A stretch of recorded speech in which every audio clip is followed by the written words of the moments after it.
Hello everyone, कैसे हो आप। आई होप कि आप सब अच्छे होंगे और बप्पा सब पर अपनी ब्लेसिंग्स बनाए रखें। तो आज मैं लेकर के आई हूँ आपके लिए पाइल रीडिंग। यहाँ पर दो पाइल दे रखी हैं, एक नाइट ऑफ वॉन्ड्स और दूसरी फोर ऑफ पेंटिकल दे रखा है। तो आप पहले अपनी पाइल चुन लीजिए और उसके बाद आज हम लेते हैं लव रीडिंग। जिन्होंने नाइट ऑफ बॉन्ड्स चुना है उनके लिए देखते हैं कि उनके पार्टनर की क्या फीलिंग है उनके लिए, या क्या थॉट्स हैं, वो क्या सोचते हैं उनके बारे में। I don't trust on you and this relationship is good to move on. वो मूव ऑन करना चाहते हैं और सोच रहे हैं कि बस मूव ऑन करना ही इस रिलेशनशिप के लिए अच्छा है। आई डोंट नो कि आपके बीच में क्या इशू रहा है। वो कुछ भी हो सकता है कि अगर आप जॉब में हैं तब टाइम नहीं दे पा रहे हैं, या फिर अपने करियर में आप लगे हुए हैं तब उनको टाइम नहीं दे पा रहे हैं। बट कोई भी रिलेशन हो वो हमेशा टाइम ही मांगता है। तो वो ऐसा सोचते हैं कि आप उनको जानबूझकर टाइम नहीं दे रहे हैं, इसलिए लेट गो करना ही अच्छा रहेगा। Trust and love are two pillars of relationship and we lost both.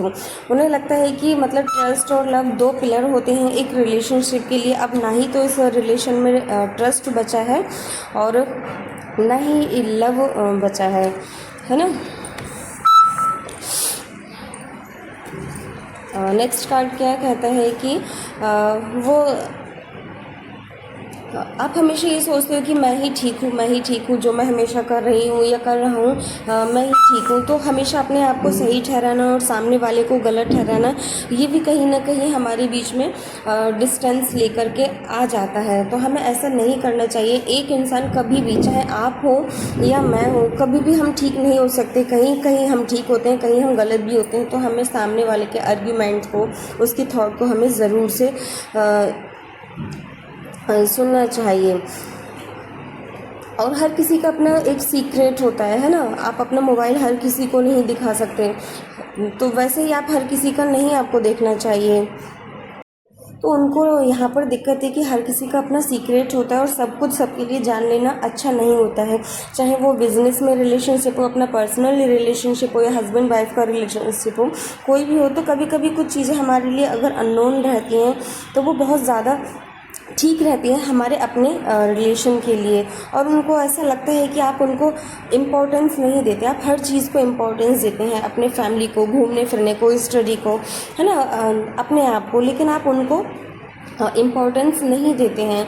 और अगर हम किसी की लाइफ में ऐसा लगता है कि हम इम्पोर्टेंट नहीं है तो किसी को भी अच्छा नहीं लगता, फिर वो अपने आप को फालतू समझने लगता है। और आपने कहीं ना कहीं उनके ट्रस्ट का, लव का जो है मिसयूज़ किया है ना। बहुत ज़्यादा फ़ायदा उठाया है। कुछ लोग होते हैं ना कि बहुत कंट्रोल में रखते हैं, कुछ होते हैं कि हमें खुला छोड़ देते हैं। तो जिन लोगों को खुली आज़ादी मिलती है वो कहीं ना कहीं इसका मिसयूज़ भी कर लेते हैं। मिसयूज़ बस यही हो जाता है कि अरे जब हमें टाइम मिलेगा तब हम दे देंगे, अगर जब हमारे को सूटेबल लगेगा तब हम देखेंगे, है ना। और जो डिस्टेंस रिलेशनशिप होते हैं आप उनको ज़्यादा इम्पोर्टेंस देते हैं, ऐसा का।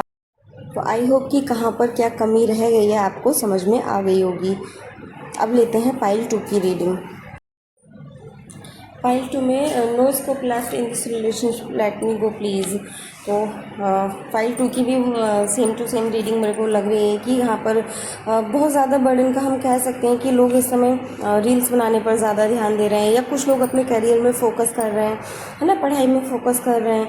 तो अगर हम टाइम नहीं दे पाते हैं एनी रीज़न, तो हमें उसे क्लैरिफाई करना चाहिए। कभी भी मिस्टेक्स वगैरह जो है बीच में नहीं आनी चाहिए। और चमक धमक का टाइम है आजकल, हर एक चीज़ एक से एक बढ़ कर के सुंदर है ना।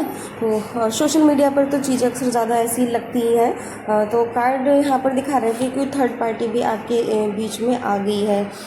और जो आपके ड्रीम और उनके ड्रीम है वो डिफरेंट है। कहीं ना कहीं आपकी थॉट भी यहाँ पर मैच नहीं होती हुई दिख रही है, ऐसा लगता है। और वो सोचते हैं कि हर एक चीज़ फिक्स है। अगर हमारे बीच में झगड़ा हुआ है या कुछ भी है तो ये भी होना ही तय होगा। वो ऐसा मानते हैं कि नेचर ने एक टाइमिंग हर एक चीज़ की फिक्स कर रखी है।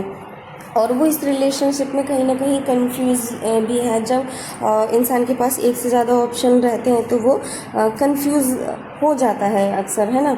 और आजकल कौन लॉयल है, कौन फेक है, क्या रियल है, समझ पाना बहुत ही ज़्यादा मुश्किल है। तो ऐसे में अगर वो लेट गो करना चाहते हैं तो जाने देखिए कि पकड़ कर अगर हम चीज़ों को रखते हैं तो वो हमें बहुत ही ज़्यादा डिस्टर्ब कर देती हैं। कार्ड कह रहा है कि वो कंफर्टेबल फील नहीं करते हैं। रीज़न मैंने बहुत सारे बताए, कुछ भी हो सकता है ना। तो अब उनको आपकी कंपनी जो है कंफर्टेबल फील नहीं कराती है।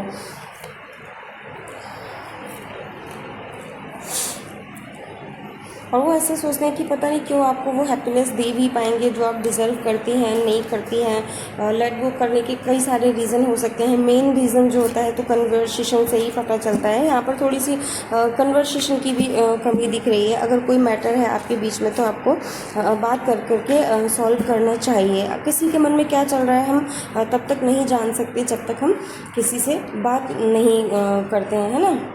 और एक जो होता है लेट गो करने का रीज़न ये भी हो सकता है कि कुछ अपनी फैमिली को भी बहुत ज़्यादा इम्पोर्टेंस देते हैं।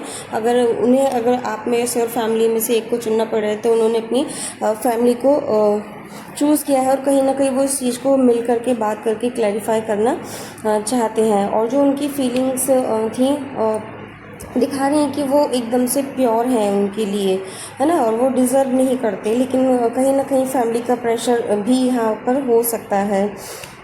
और आपने जो भी किया है उनके लिए भूल चूक में या फिर मिसअंडरस्टैंडिंग में, वो आपको माफ़ कर देना चाहते हैं, जाने देना चाहते हैं, है ना। माफ़ करना चाहते हैं वो आपको, क्योंकि जब हमें बात पूरी तरीके से नहीं पता हो, केवल हम ही जानते हैं कि इसको क्या ही करने का रीज़न है, तो ऐसा हो जाता है ना। आपको ऐसा लगता है कि उनकी फीलिंग्स आपके लिए फेक हैं, बट फेक नहीं है। कहीं ना कहीं फैमिली का, रिलेशन का या करियर का प्रेशर यहाँ पर कार्ड्स बता रहे हैं। तो वो मूव अवे करना ही बेटर